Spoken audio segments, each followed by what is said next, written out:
Hi, my name is Mutombo and I am a digital artist, as you would see from the rest of the videos on this channel.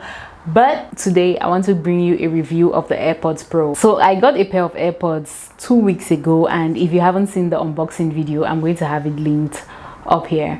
After 2 weeks of basically using them every single day, I've realized that there are so many things about these AirPods that I haven't seen in any review, and trust me, I watched a bunch of reviews before I could even gather myself to spend this obscene amount of money on AirPod Pros. So here are the things that I wish somebody had told me before I bought these AirPod Pros.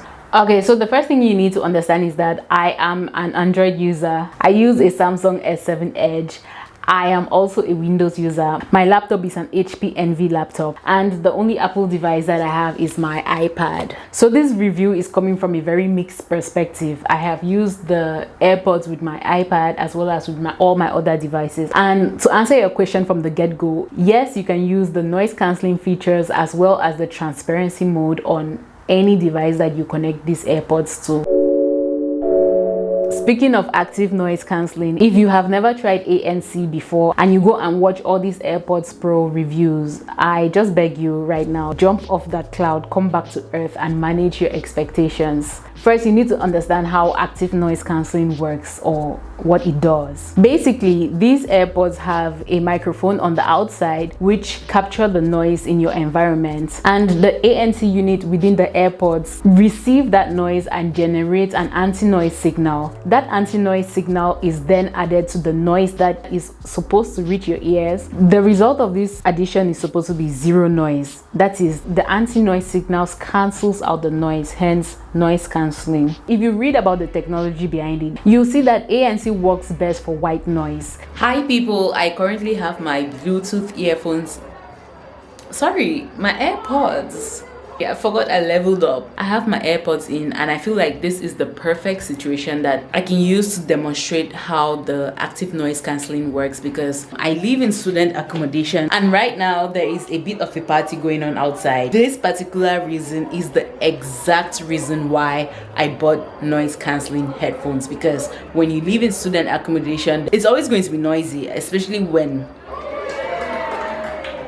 there you go. Right now I have my AirPods in and it's on transparency mode, so I can hear everything that's going on outside. I'm going to switch on the noise cancelling and then tell you what exactly I can hear.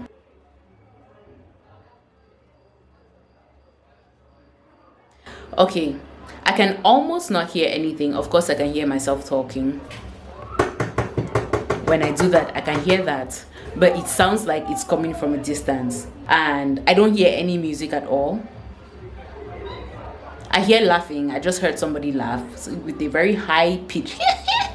So I can basically tell that there is chatter outside, but it sounds like it's coming from a distance. So what I can tell you at this point is that the noise cancelling completely drowns out the music, and then it drowns out about 95% of the voices.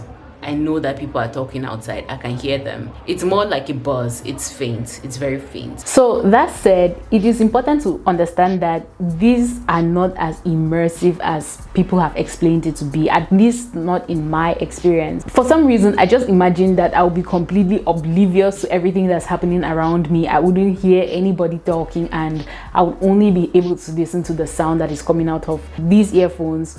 Or if I'm not playing any music, I expected that I would just not be able to hear anything. But no, it doesn't magically just temporarily take away your hearing. You're still going to hear things happening around you. So manage your expectations. Audio quality. I am not an audiophile, but I am moving to these AirPods after 2 years of using nothing but JBL. And if you know the JBL sound, you would know that JBL delivers great bass. I'm going to be very blunt and honest here. If you are looking for earphones that are going to deliver the best listening experience, especially when it comes to music, these AirPods are not for you.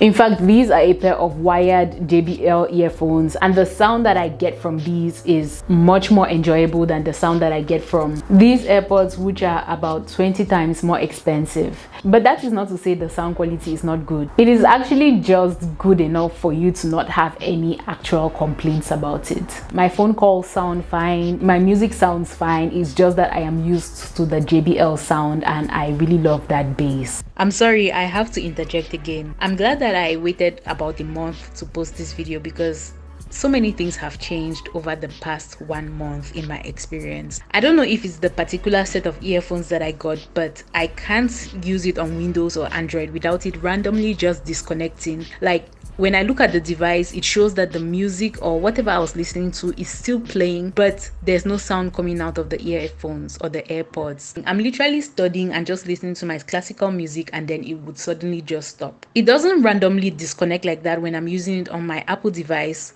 which is my iPad, but I know that the problem is not my phone or my laptop because I've used other Bluetooth headphones on these devices without a problem. Also, after a while of using it on even my iPad, I start to hear this ticking sound behind the music. So it's like tick, tick, tick, tick. But the music is still playing, but I get that ticking sound behind the music.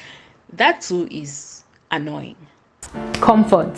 These AirPods are definitely something that I can use for hours. I'm not just saying this, but sometimes I genuinely forget that I have them in my ears. I'm able to study with them for hours. I gym with them, I run with them, but you definitely cannot lie down on a pillow with them because then you are going to feel that pain in your ears. With these, I swap between the medium earbuds and the small earbuds.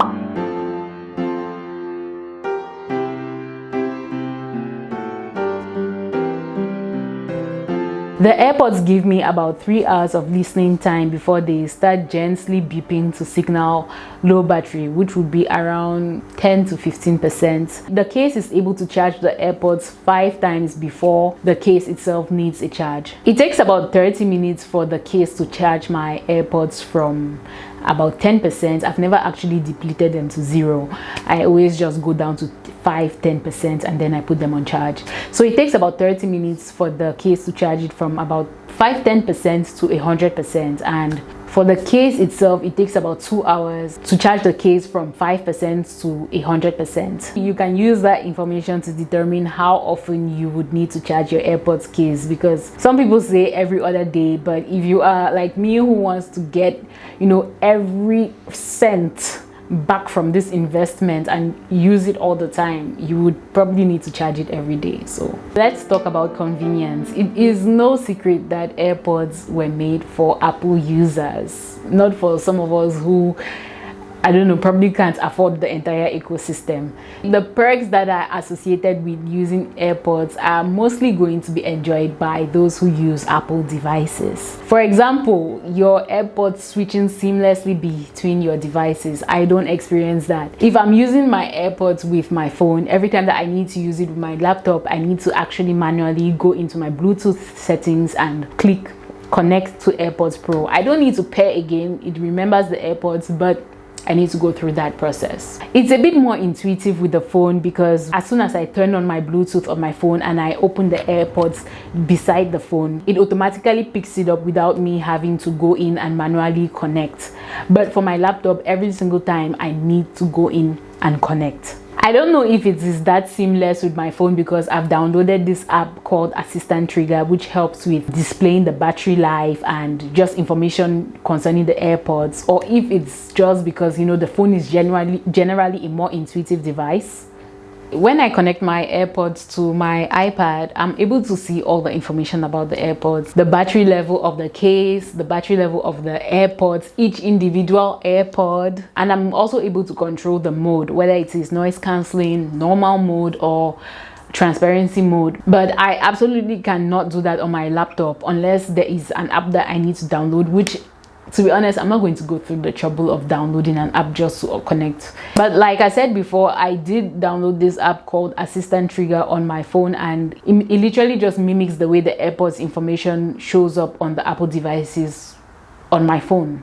So that's actually been a nice app to use. Another thing that I have noticed is that the Apple devices overshadow or overpower the non-Apple devices. For example, when I'm listening to something on my laptop and say I just open my iPad, maybe just to check something, it automatically just stops playing whatever was playing on my laptop and connects me to my iPad without me even doing anything. So when that happens, I have to go into the Bluetooth settings of my laptop and reconnect myself to my AirPods. But if I wait long enough, it will go back to whatever was playing on my laptop. But you know, that lag, if you're going to wait about 1 minute to get back to whatever was playing, it's inconvenient. It's inconvenient. I've been using this thing for a month now, and I later noticed that it bounces around like that amongst all my devices, irrespective of which one is Apple or not. It disconnects from my iPad, connects to my Android phone, bounces right back to my Windows laptop, and all of that right in the middle of me listening to music. It's all over the place. I don't know if you've noticed, but with this review, I'm not going to go through all the things that have been repeated in so many other reviews. I just wanted to focus on the things that I really haven't heard anybody talk about. And I have to tell you, no one mentions that these things smell so bad coming fresh out of the box. I don't know if it's the silicone or the casing. I really don't know what it is, but it smelled so bad for the first week. Every time that I would raise the AirPods to put to my ear, I would really get that whiff. It's just this strong, bad, processed smell. And anyway, the smell wore off after about a week of using them. But I did realize that when I changed out the earbuds from the medium to the small just a few days ago, I started getting that smell again. So yeah, I think that smell just resides in this box. Even as I'm, you know, waving this box around in front of my face, I can actually get the smell. It smells so bad. Okay, wait, let's just try to identify where this smell is coming from. It's not this. Getting stronger. Ooh. Okay, so I think that really bad smell is coming from this. What material is this? I don't know what it is, but it smells really bad. Wait, let's see if the smell is on the silicone. Okay, the smell isn't on the cable. The smell isn't in the box anymore. Let's see if it's the earbuds. I can get a whiff of the smell. I think this is actually the source because it smells so bad. It smells so bad, but I can't stop putting it on my nose. Oh gosh. So in conclusion, given everything that I've said, it seems like my review is leaning more on the negative side. So do I regret my purchase? No. Why? Because it does everything just well enough that you don't have any complaints. So it doesn't do anything exceptionally, except maybe when eventually I get into the Apple ecosystem. I guess that's when I'm going to see how amazing the AirPods / Apple experience really is. But it does everything else just enough. It's comfortable enough. The active noise cancellation works just well enough. Audio quality is not spectacular, it's just good enough. So while no individual one of these features is independently worth $250, the combination of them is worth about $200. Then you just slap on the Apple name for $50, and that's how we get our $250. Well, that's the way I see it. And you also have to understand that all these features are packed into this small size. This is literally the tiny device that does all the computing that is necessary to produce active noise cancelling. And miniaturizing technology is actually a very expensive process. And also, before buying these AirPods, I considered getting bigger headphones, maybe like the Sony MX1000. I'll put the name on the screen. Bigger headphones which have much better active noise cancelling, much better sound, because like I said, the bigger the headphones, the more processing you can pack into those headphones. So I could have gotten one of those, but I really wanted the convenience of the size. Maybe this is a point that I should have put in the convenience section, but hey, welcome to my channel. Yeah, so I really wanted the convenience of something small, something that's not conspicuous, something that maybe if I have a wig on or a hat, nobody's even going to see, something that I could easily carry around. So when I think of it that way, I am somehow comforted in my $250 that I spent.